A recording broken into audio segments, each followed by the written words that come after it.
इन some different ratio. तो जब partners अपने जो शेयर प्रॉफिट शेयरिंग रेशियो है वो चेंज कर लेते हैं, ठीक है, तो पहले इक्वल थे, फिर वो 3:2:1 में कन्वर्ट कर लेते हैं, या फिर पहले 3:2:1 है, अब इक्वल चाहते हैं तो 1:1, तो अपनी प्रॉफिट शेयरिंग रेशियो को चेंज कर लेते हैं। तो उससे आपका क्या इफ़ेक्ट आएगा, क्या क्या एडजस्टमेंट्स इस चैप्टर में हम करेंगे। तो यहाँ पर आपकी एडजस्टमेंट्स में हम सबसे पहले sacrificing ratio and gaining ratio निकालेंगे। सैक्रिफाइसिंग रेशियो का फॉर्मूला, आपने एक फॉर्मूला लगाना है, old share minus new share. अगर आपका आंसर पॉजिटिव आया तो मतलब वो पार्टनर सैक्रिफाइस कर रहा है, और अगर आंसर नेगेटिव आया तो मतलब वो पार्टनर गेन कर रहा है, ठीक है। तो हमें सैक्रिफाइस कौन कर रहा है और कौन गेन कर रहा है ये निकालना है। उसके बाद सेकंड एडजस्टमेंट है, second adjustment is regarding goodwill. Third adjustment is regarding reserves profit and losses, पुराने reserves profits losses. And then फिर हमने revaluation of assets and liability account बनाना है, रीवैल्यूएशन अकाउंट बनाना है। And then fifth is adjustment of capital. Adjustment of capital is not part of your syllabus now, ठीक है, तो बस इसका इतना ही पार्ट है, 4 पॉइंट्स इसमें हम कवर करेंगे। तो फर्स्ट पॉइंट में तो हमने फॉर्मूला लगाना है ओल्ड माइनस न्यू करके, तो आपका जिसका पॉजिटिव में आंसर आया वो सेक्रीफाइस कर रहा है, जिसका नेगेटिव में आया वो गेन कर रहा है। सेकेंड पॉइंट है गुडविल का।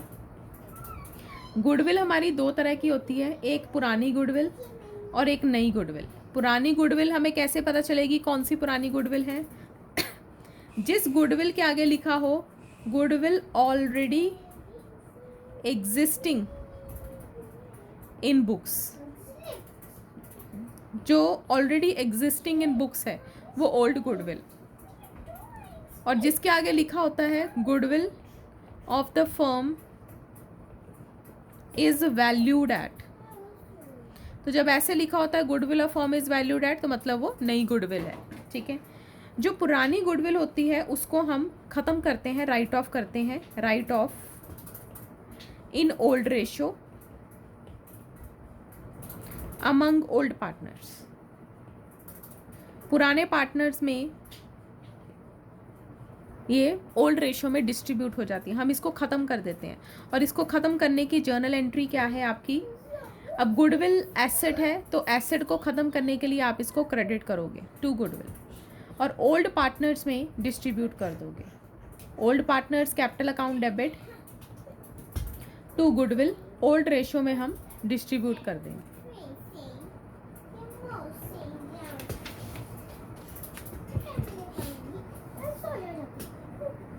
फिर आता है सेकंड गुडविल, आपकी goodwill of the firm.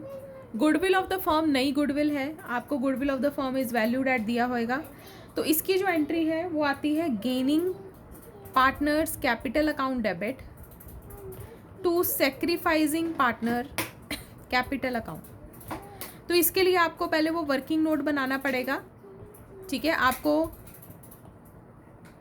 Working note में पार्टनर्स का ओल्ड शेयर दिया जाएगा, न्यू शेयर दिया जाएगा, तो आपने ओल्ड माइनस न्यू का फॉर्मूला लगा के जिसका पॉजिटिव में रिजल्ट आया वो सेक्रीफाइस कर रहा है, जिसका नेगेटिव में आया वो गेन कर रहा है।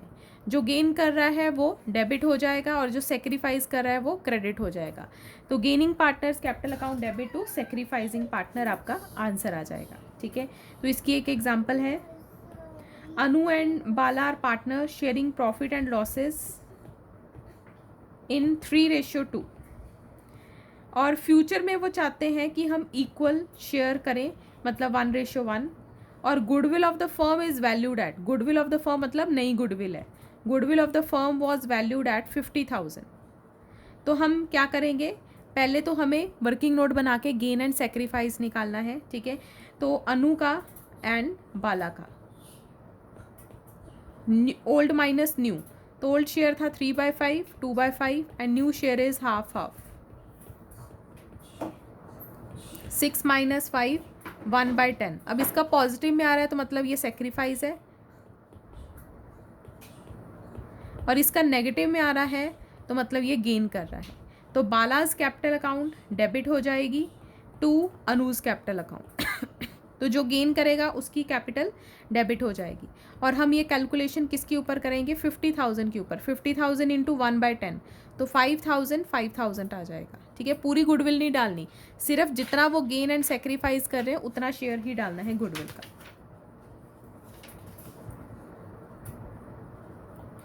उसके बाद थर्ड एडजस्टमेंट्स हैं पुराने रिजर्व्स, प्रॉफिट्स एंड लॉसेस की. पुराने रिजर्व्स, प्रॉफिट एंड लॉसेस की. अब प्रॉफिट्स, पुराने रिजर्व्स एंड प्रॉफिट कौन कौन से होते हैं. आपका जर्नल रिजर्व है, वर्कमैन कंपनसेशन रिजर्व है, इन्वेस्टमेंट फ्लक्चुएशन रिजर्व है,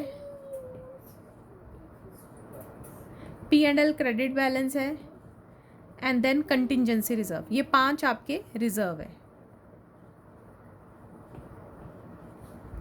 और दूसरी तरफ लॉसेस कौन से हैं, पुराने लॉसेस, ये आपको एसेट साइड पे दिखेंगे, रिजर्व्स आपको लायबिलिटी साइड पे दिखेंगे बैलेंस शीट की.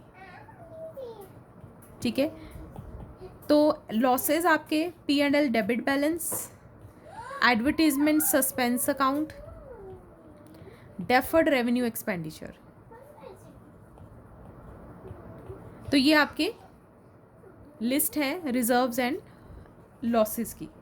ठीक है, अब जो रिजर्व्स हैं इनको बांटना कैसे है, इनको हम ओल्ड रेशियो में डिस्ट्रीब्यूट करेंगे. Old ratio among old partners, पुराने पार्टनर्स में ओल्ड रेशियो में डिस्ट्रीब्यूट करेंगे. अब क्योंकि रिजर्व लायबिलिटी है तो इसको ख़त्म करने के लिए हम इसको डेबिट करेंगे. तो P&L credit account debit, workman compensation reserve, general reserve, contingency reserve, investment fluctuation reserve to old partners, capital account. तो हम इसको पुरानी रेशियो में डिस्ट्रीब्यूट कर देंगे, ओल्ड रेशियो में. और जो लॉसेस हैं उसको ख़त्म करने के लिए आप उसको क्रेडिट करोगे to P&L debit, to advertisement suspense account, to deferred revenue expenditure. और पुराने partners, old partners, capital account debit हो जाएगी.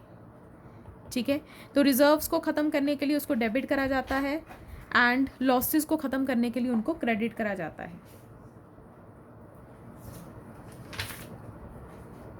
फिर आपका पॉइंट आता है regarding workman compensation reserve. Workman compensation reserve किस लिए बनाया जाता है, वर्कमैन कंपनसेशन रिजर्व वर्कर्स के लिए होता है, फॉर वर्कर्स. जैसे फैक्ट्री में वर्कर्स काम कर रहे हैं तो उनको चोट वगैरह लग सकती है, उनके साथ एक्सीडेंट्स हो सकते हैं, तो उस टाइम पे हमें पैसे निकालने पड़ते हैं. तो हम पहले ही कुछ पैसे रिज़र्व कर लेते हैं वर्कर्स के लिए कि अगर उनको कोई चोट वगैरह लगती है तो हमें, हमारे पास पैसे हों. तो उसको बोला जाता है वर्कमैन कंपनसेशन रिजर्व. कई बार क्या होता है, इस रिज़र्व के अगेंस्ट क्लेम आ जाता है. ठीक है, कोई किसी को चोट लग गई तो फिर हमें पहले क्लेम को सेट ऑफ करना होता है, उसके बाद जो पैसे बचते हैं वो पार्टनर्स में डिस्ट्रीब्यूट होंगे. तो अब जैसे आपकी एग्जांपल है इलस्ट्रेशन 6, इसमें आपका वर्कमैन कंपनसेशन रिजर्व दिया हुआ है 90,000 और केस 1 में कोई क्लेम नहीं है. तो अगर क्वेश्चन में कोई क्लेम नहीं है या कोई इन्फॉर्मेशन नहीं है, नो इन्फॉर्मेशन, तो फिर तो आपने 90,000 पार्टनर्स में ही डिस्ट्रीब्यूट कर देना है. Workman compensation reserve to Ram's capital account, to Shyam's capital account, to Mohan's capital account. फिर तो आपने इसको ओल्ड रेशियो में ही डिस्ट्रीब्यूट कर देना है. ठीक है, 4:3:2. इस चैप्टर में यही इंपॉर्टेंट है कि किस रेशियो में डिस्ट्रीब्यूट होएगा. पुरानी चीज़ें हमेशा ओल्ड रेशियो में डिस्ट्रीब्यूट होती है, पुरानी गुडविल, पुराने रिजर्व्स, पुराने लॉसेस, ओल्ड रेशियो. फिर केस 3 है, कहता क्लेम आपका है 45,000. तो हमने पैसे इकट्ठे करे थे 90,000, तो उसके अगेंस्ट क्लेम आया 45,000. तो हमारी एंट्री आएगी workman compensation reserve 90,000 to workman compensation claim 45,000, और जो बाकी के हैं पैसे वो हम डिस्ट्रीब्यूट कर देंगे पार्टनर्स में, टू राम, श्याम एंड मोहन। तो बाकी भी 45,000 ही बचता है, तो 45,000 को हम 4:3:2 में बांट देंगे अमंग ओल्ड पार्टनर्स। नेक्स्ट आपका है केस 4। अब यहाँ पे आपका वर्कमैन कंपनसेशन रिजर्व है 90,000, लेकिन क्लेम दिया हुआ है 99,000। अब क्लेम ज़्यादा है आपके रिजर्व से, तो अगर आपका क्लेम ज़्यादा है आपके रिजर्व से, फिर आप क्या करोगे, वर्कमैन कंपनसेशन रिजर्व तो 90,000 का है, टू वर्कमैन कंपनसेशन क्लेम आपका है 99,000। अब आपका बैलेंस 9,000 डेबिट साइड पे बच रहा है, तो इसको आप रीवैल्यूएशन अकाउंट में डाल दोगे, रीवैल्यूएशन अकाउंट डेबिट हो जाएगा, ठीक है। And revaluation account is ultimately distributed among partners. तो इसको ख़त्म करेंगे, Ram, Shyam, Mohan to revaluation account. तो ये 9,000 का हम डिस्ट्रीब्यूट कर देंगे 4:3:2। सत श्री अकाल मानसी, लेट हो गए। जी ma'am.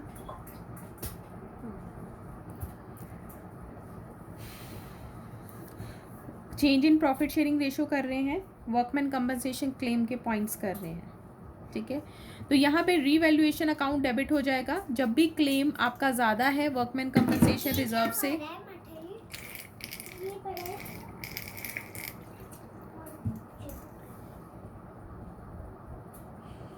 Okay,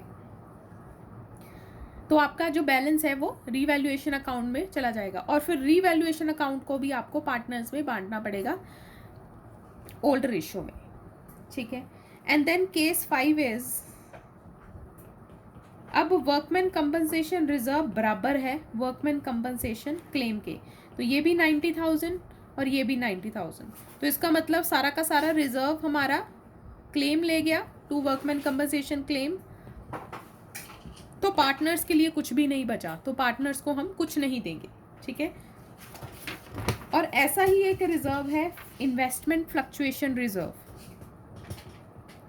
investment fluctuation reserve, investment fluctuation reserve हम किस लिए बनाते हैं, जो हम इन्वेस्टमेंट्स करते हैं उसमें अगर कोई फ्लक्चुएशंस आए, जैसे हमने किसी कंपनी के शेयर्स खरीदे या हमने कोई डिपॉजिट्स कराए हैं, ठीक है, तो यहाँ पर अगर तो इनकी कीमत बढ़ती है फिर तो हमारा बेनिफिट है, फिर तो हमें फ़ायदा हो रहा है, लेकिन अगर इनकी कीमत फॉल करती है तब हमारा नुकसान है, और इस नुकसान को भरमाई के लिए हम रिज़र्व बनाते हैं कि हमने जहाँ जहाँ इन्वेस्टमेंट करी है अगर उसमें कोई फॉल आया तो हम उस लॉस को अपनी इन्वेस्टमेंट से रिज़र्व से राइट ऑफ करेंगे, ठीक है। तो इसलिए बेनिफिट के केस में कभी भी ये रिज़र्व यूज़ नहीं होता, ये सिर्फ फॉल के केस में रिज़र्व यूज़ होता है। तो इसकी आपकी एग्जांपल है illustration 7, Gaurav, Saurav and Kabir sharing profit in 4:3:2। अब यहाँ पे आपको इन्वेस्टमेंट फ्लक्चुएशन रिजर्व 18,000 दिया हुआ है, और साथ में हमेशा एसेट साइड पे इन्वेस्टमेंट्स दी होंगी, ठीक है। तो हमेशा आपने इन्वेस्टमेंट्स को देखते हुए रिजर्व की एंट्रीज डालनी है, और नीचे इसकी आपको मार्केट वैल्यू दी होगी इन्वेस्टमेंट की, इसको बुक वैल्यू बोला जाता है, जो बुक्स में होती है वो बुक वैल्यू होती है, और जो नीचे या इसकी ब्रैकेट में लिखी होती है वो मार्केट वैल्यू होती है, ठीक है। तो मार्केट वैल्यू कहता है कोई इन्फॉर्मेशन नहीं है, नो अदर इन्फॉर्मेशन। अगर कोई इन्फॉर्मेशन नहीं है इन्वेस्टमेंट के बारे में, फिर हम अज्यूम करेंगे कि कोई फॉल नहीं हुआ, तो हम सारा का सारा रिजर्व डिस्ट्रीब्यूट कर देंगे पार्टनर्स में। तो टू इन्वेस्टमेंट फ्लक्चुएशन रिजर्व,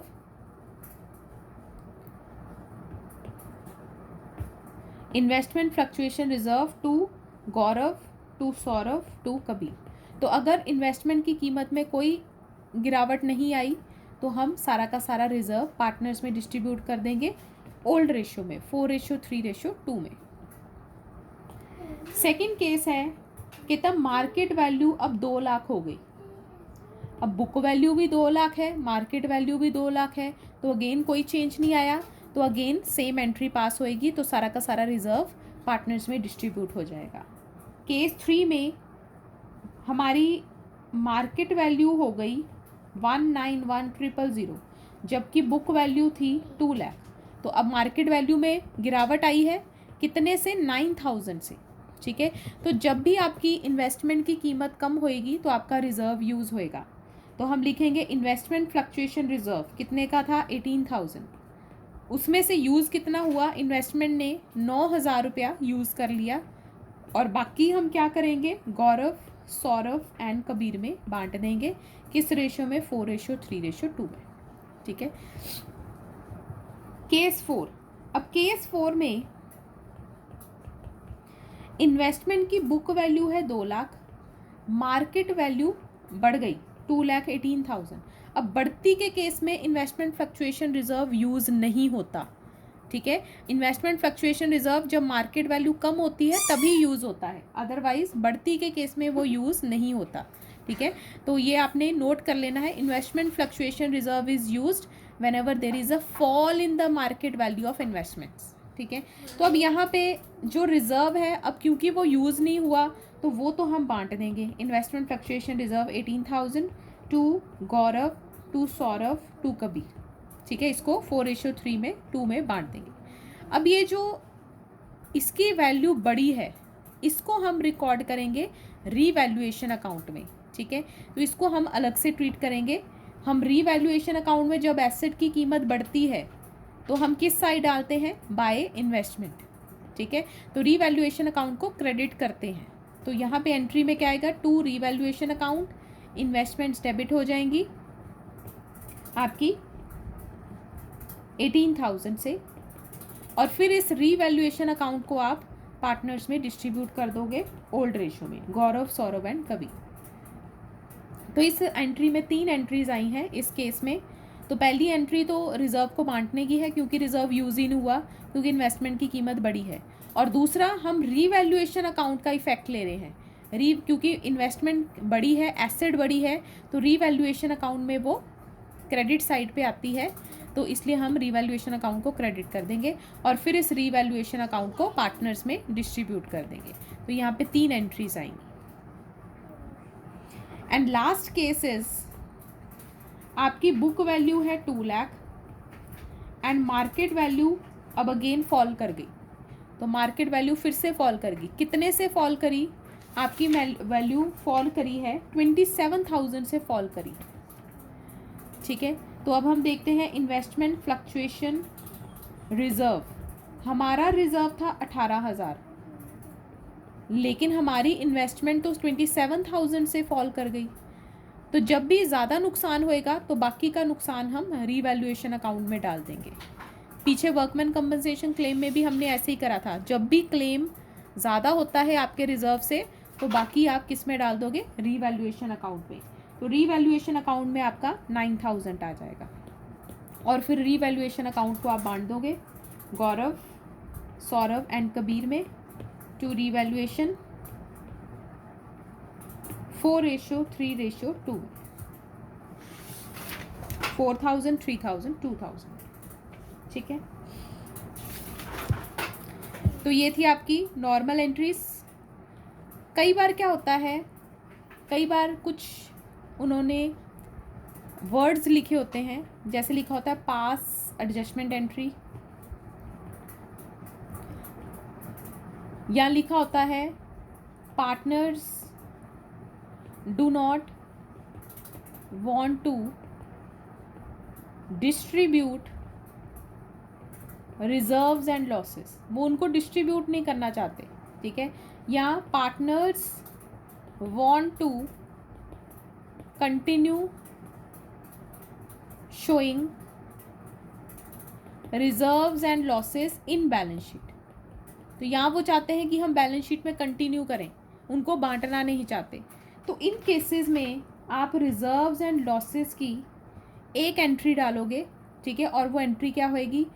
आपने पहले स्टेप 1 में सारे रिजर्व्स एंड लॉसेस का एक बैलेंस निकाल लेना है। तो रिजर्व्स को प्लस करना है, लॉसेस को माइनस करना है। ठीक है, एक फिगर निकाल लेनी है, नेट इफेक्ट निकालना है। और फिर स्टेप 2 में अगर तो यहाँ पे आपका गेन आ रहा है, अगर तो गेन आ रहा है, फिर आपकी जर्नल एंट्री आएगी gaining partners capital account debit to sacrificing partner. और अगर यहाँ पे लॉस आ रहा है तो फिर आपकी एंट्री आएगी sacrificing partner to gaining partner. तो यहाँ पर हम इलस्ट्रेशन 13 कर लेते हैं। तो इसके लिए आपको पहले वर्किंग नोट बना के गेन एंड सेक्रीफाइस निकालना पड़ेगा। इलस्ट्रेशन 13 देखो, Karim, Salim and Rahim are sharing profits in 532। They decide to share future profits 235 with effect from 1st April. They also decide to give effect of the following without affecting their book value by passing an adjustment entry. तो कहते हैं उनकी वो book value को effect नहीं करना चाहते, ठीक है, लेकिन जर्नल एंट्री पास करना चाहते हैं थ्रू एडजस्टमेंट एंट्री। तो हम क्या करेंगे, यहाँ पर पहले तो हम एक फिगर निकालेंगे रिजर्व्स की। जितने रिजर्व्स हैं उनको प्लस करेंगे, journal reserve, contingency reserve, then profit and loss credit balance भी आपका रिजर्व है, एडवर्टीजमेंट सस्पेंस अकाउंट आपका लॉस है तो उसको माइनस कर देंगे 1 लाख। तो एक फिगर आपकी आई 1,50,000। अब यहाँ पे पॉजिटिव वाली चीज़ें ज़्यादा है, ठीक है, रिजर्व्स ज़्यादा है। तो अब क्योंकि गेन आ रहा है तो हमारी एंट्री क्या आएगी, gaining partners capital account debit to sacrificing partner. तो इसके लिए आपको पहले गेन सेक्रीफाइस निकालना पड़ेगा। फॉर्मूला हम एक ही लगाएंगे, old share minus new share. तो ओल्ड शेयर क्या था, 5/10, 3/10, 2/10 and new share is 2/10, 3/10, 5/10, 3/10, 0 minus 3/10। तो ये रहीम गेन कर रहा है एंड करीम सेक्रीफाइस कर रहा है, ठीक है। तो रहीम की कैपिटल डेबिट हो जाएगी, Rahim's capital account debit to Karim's capital account, और हम 1,50,000 इंटू 3/10 45,000 आपकी एंट्री आ जाएगी, ठीक है। सारा का सारा नहीं डालना 1,50,000, जितना उनका गेन और सेक्रीफाइस आया वो मल्टीप्लाई करके डालना है आपने, ठीक है, क्योंकि हम सिर्फ जो है प्रॉफिट शेयरिंग रेशो के चेंज का इफेक्ट ले रहे हैं, ठीक है।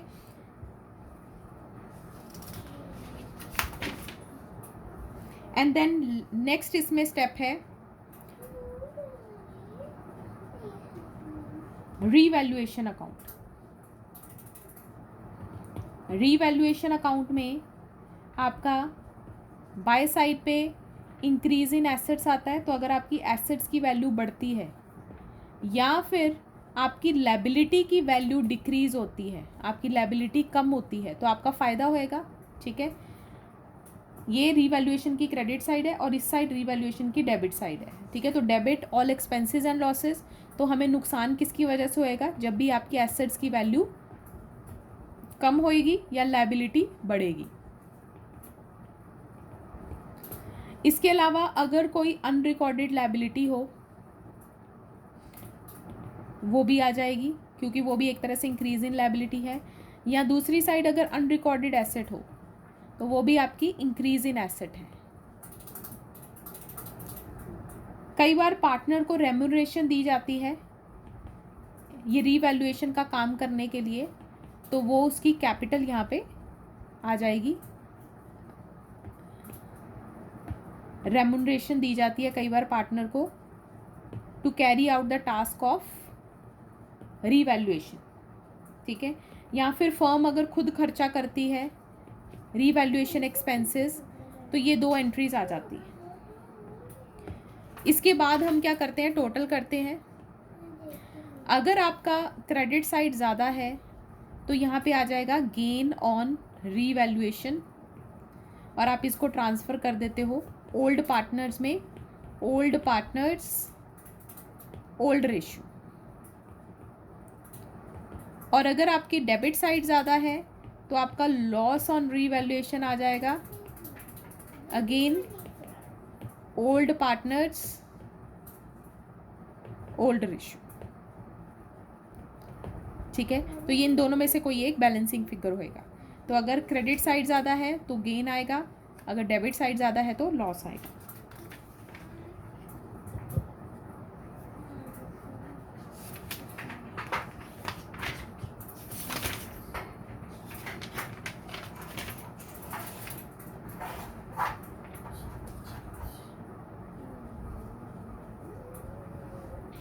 आगे क्वेश्चन दिया हुआ है इलस्ट्रेशन 14, इसका मैं रीवैल्यूएशन अकाउंट बना देती हूँ। तो ये आपका अनिल, मानवी एंड पायल है, sharing profits in 532, they decide to share future profits 2-1। आगे लिखा हुआ land and building we appreciated by. तो रीवैल्यूएशन अकाउंट में हम सिर्फ चेंज लिखते हैं, कितने से बढ़ा कितने से कम हुआ, ठीक है। तो land and building we appreciated by, तो by land and building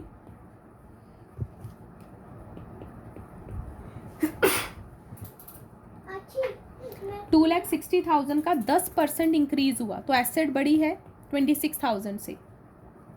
machinery भी रिड्यूस्ड बाय, 2 मशीनरी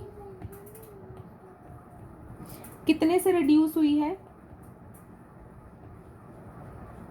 15% से।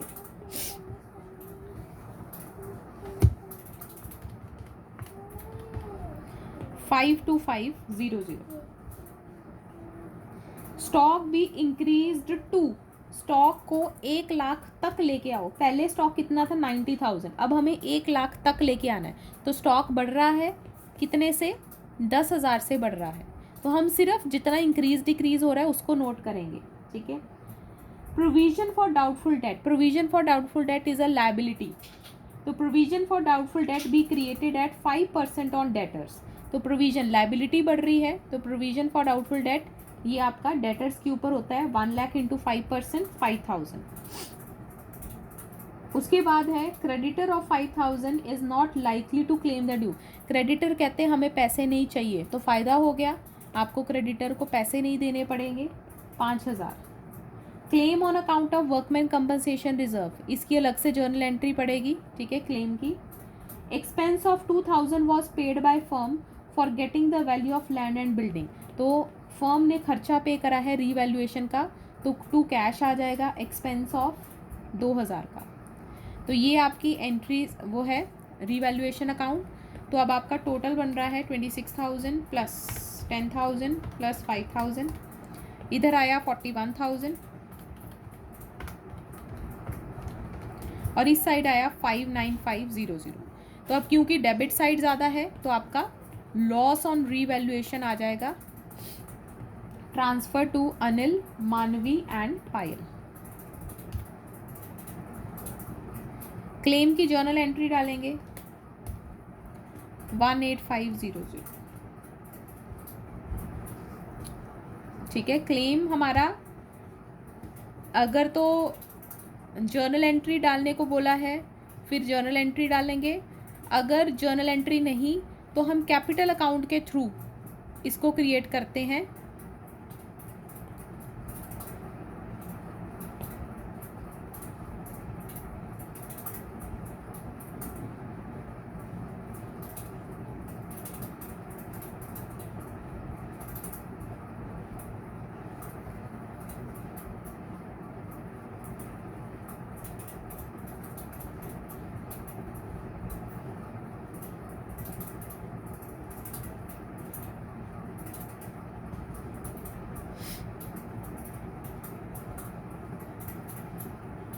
अब इसके अलावा देखो बैलेंस शीट में और क्या क्या गिवन है।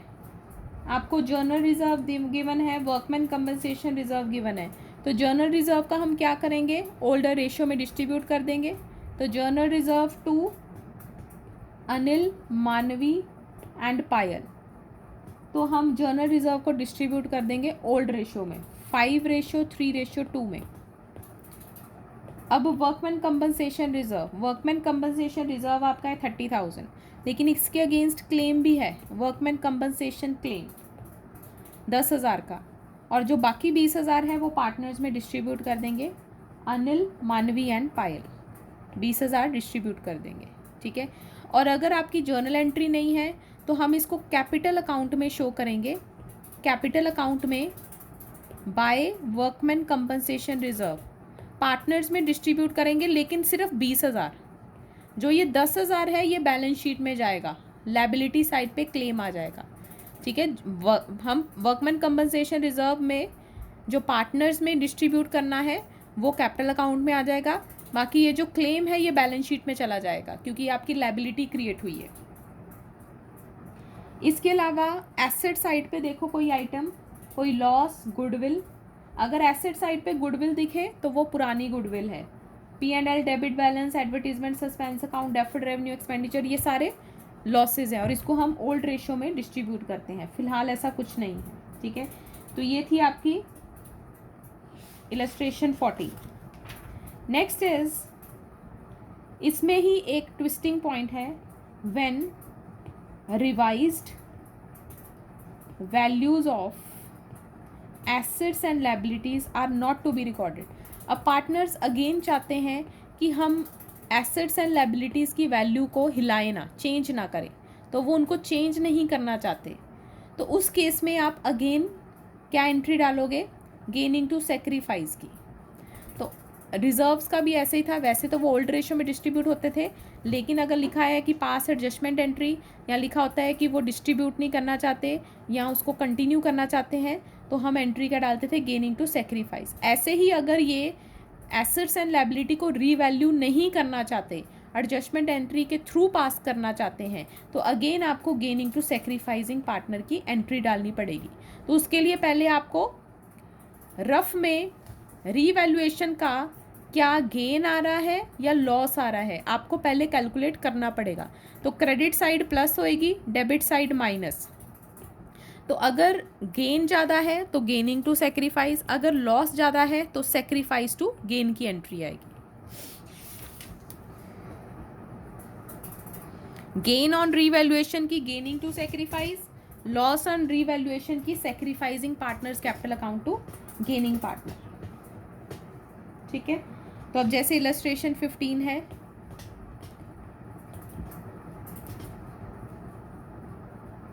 ABC are partners sharing profits in 5:3:2, decide to share future profit 2:3:5. They also decide to record the effect of the following revaluation without affecting the book value of assets and liability. तो अब आपको book values दी हुई हैं। अब देखो, पहली land and building, land and building की book value and revised value. तो लैंड एंड बिल्डिंग की वैल्यू बढ़ रही है, तो एसेट बढ़ रही है, तो मतलब आपका बेनिफिट है 50,000। प्लांट एंड मशीनरी कम हो रहा है, कम हो रहा है तो मतलब आपका नुकसान है, एसेट कम हो रही है तो नुकसान। लायबिलिटी कम हो रही है, लायबिलिटी कम हो रही है तो आपका फ़ायदा है। आउटस्टैंडिंग एक्सपेंसेस भी लायबिलिटी है, बढ़ रहे हैं तो आपका नुकसान है। तो दो फायदे हुए, दो नुकसान, ठीक है। Decrease in assets and increase in liability, ये आपका नुकसान है। Increase in assets and decrease in liability, ये आपका फ़ायदा है, प्रॉफिट है, गेन है। तो गेन को प्लस करोगे एंड लॉसेस को माइनस, तो आपका एक फिगर क्या आई, 30,000, लेकिन गेन ज़्यादा है। तो आपकी जर्नल एंट्री क्या आएगी, gaining partners capital account debit to sacrificing partner. तो इसके लिए आपको गेन सेक्रीफाइस निकालना पड़ेगा, अगेन ओल्ड माइनस न्यू का फॉर्मूला लगा के।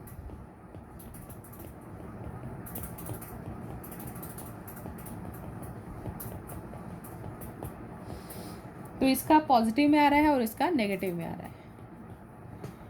तो आपका सीज कैपिटल अकाउंट डेबिट हो जाएगी to A's capital account.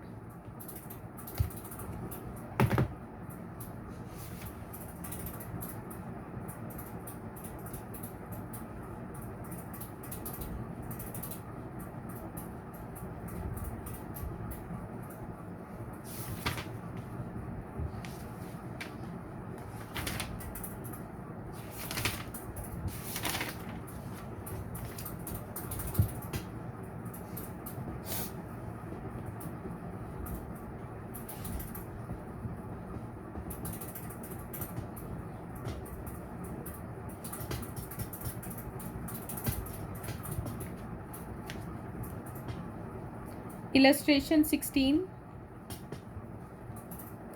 Radhika Bani and Chitra were partners in a firm sharing profit and losses in 231.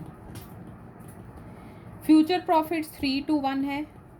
On that date, their balance sheet showed a debit balance of 24,000 in P&L and journal reserve में है 1,44,000.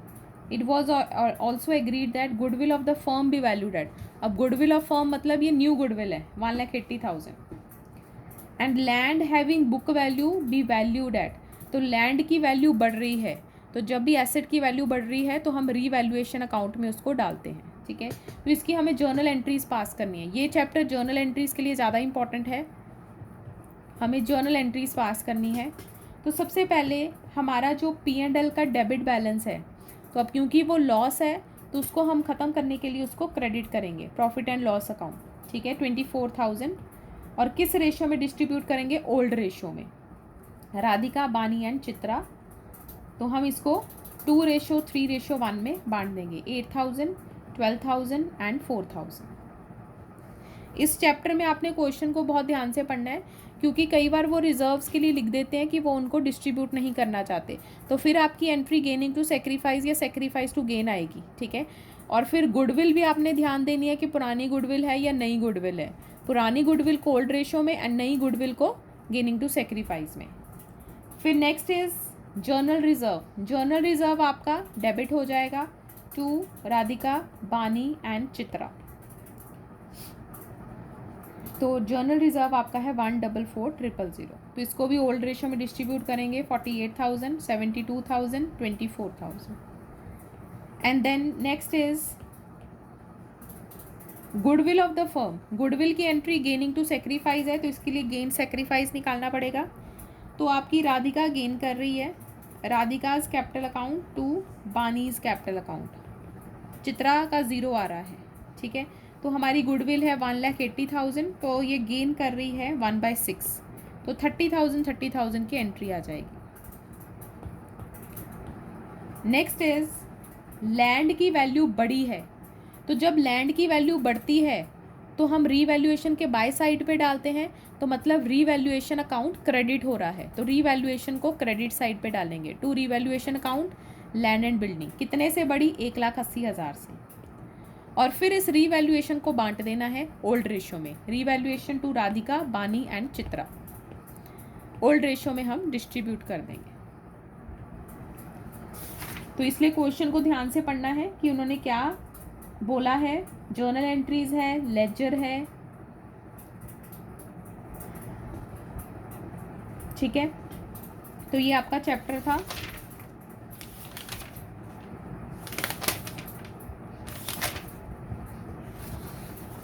इसमें कोई problem, कुछ समझना हो और कोई?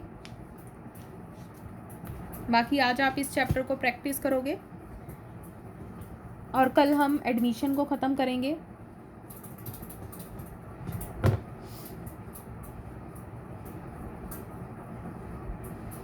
दमन, आप वो चैप्टर कर रहे हो, डेफर्ड रेवेन्यू एक्सपेंडिचर भी लॉस है, इसको हम ओल्ड रेशो में डिस्ट्रीब्यूट करते हैं। जैसे P&L डेबिट बैलेंस को डिस्ट्रीब्यूट करते हैं, वैसे ही इसको ख़त्म करते हैं। दमन, आप नॉट फॉर प्रॉफिट ऑर्गेनाइजेशन कर रहे हो, बट वो चैप्टर आना है कि नहीं आना है इस बार? क्योंकि वो टर्म 1 का पार्ट नहीं है। Not for profit organization is not part of term 1, तो वो आप कंफर्म कर लेना कि इस बार आना है कि नहीं उसमें, आपके स्कूल टेस्ट में। ओके, सान्या इज सेइंग नहीं आना, नॉट फॉर प्रॉफिट ऑर्गेनाइजेशन नहीं आना।